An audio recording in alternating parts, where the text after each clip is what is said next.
I'm popping down at the God Butcher's. Do you want out? Welcome back to another toy review. How you doing? Today we are taking a peek at another character from the Thor Love and Thunder range, specifically Gorr, the God Butcher. At the time of this recording, the film Thor Love and Thunder is not out, but I've recently been on a massive binge on the Marvel Unlimited app reading Jason Aaron's Thor, which, when it starts, is called Thor God of Thunder, and is about Gorr the God Butcher. The first two story arcs, first full two story arcs are the God Butcher and God Bomb, and it's the story where Gorr features.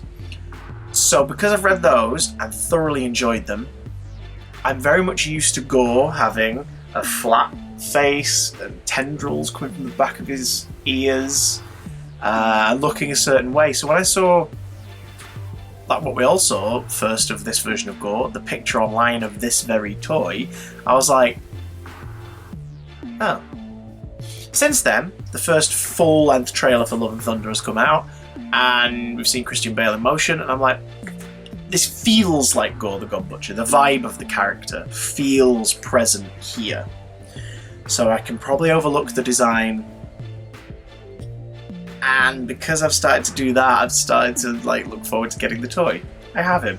Let's read the bio. Wielding a strange and terrifying weapon, Gorr will let nothing stand in his way. Ooh, vague! Let's get him open and take a look at Gorr.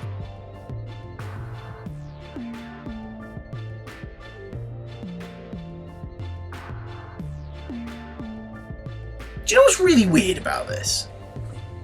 This is just a near white figure of a man who's off-white grey, and I think it might be one of the best in the wave.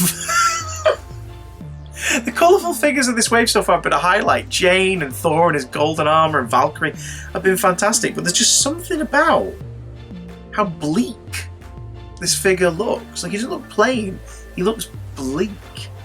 Articulation on Gorr is as follows. Pivot and swivel in the ankle. There's also a turn in the ankle just below his pant leg. There's a double knee joint swivel in the thigh and movement at the crotch. No waist articulation normally, but there's sort of a ball jointed waist like the Doctor Strange figures used to have. Pose him at the shoulders, upper arm, double elbow joint and swivel at the wrist. No replaceable hands, but usual articulation for those, and the head rests on the now infamous double ball jointed peg. His cloak is removable. It isn't even attached by a peg, which of course then gives you full access to his posability and articulation, but honestly, the cloak does not hamper any of it at all. It's sculpted to rest on his shoulders in a very natural way. If you have him posed and it's rising up at all, it just looks like bunched material. Detail on him is fantastic. The skirt of the costume covered in dirt very lightly around the bottom, same with the cape, the scuffed frayed edges of the cape and the draping parts of the hood, which may or may not turn into something in the movie a little bit more closer to his comic book costume. I guess we will see. Detail of the thing, look at that portrait, it is incredible. Christian Bale's likeness is rendered brilliantly in this toy. Like, you look at it and you're like, yeah, that's Christian Bale. There's no one else that could be. That is Christian Bale.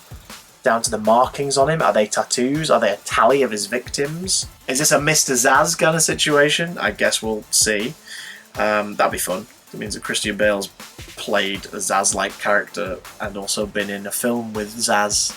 Batman Begins. That's random, isn't it? Gorr's right hand is a sword-holding hand, and his left hand is a slightly relaxed hand that can be used to beckon. His accessory is all black the Necro Sword. Or maybe it isn't. At the time of recording this, the film isn't out. That's what it is in the comics. A Clintar weapon made from a dead Celestial. So, a symbiote in sword form. Probably not going to be that in the movie. Which is probably why his costume isn't covered in black tendrils or spikes, which is a shame. But it still makes for a very cool prop. The handle painted and sculpted a certain way. The seemingly rusted or maybe living substance that's coating the blade.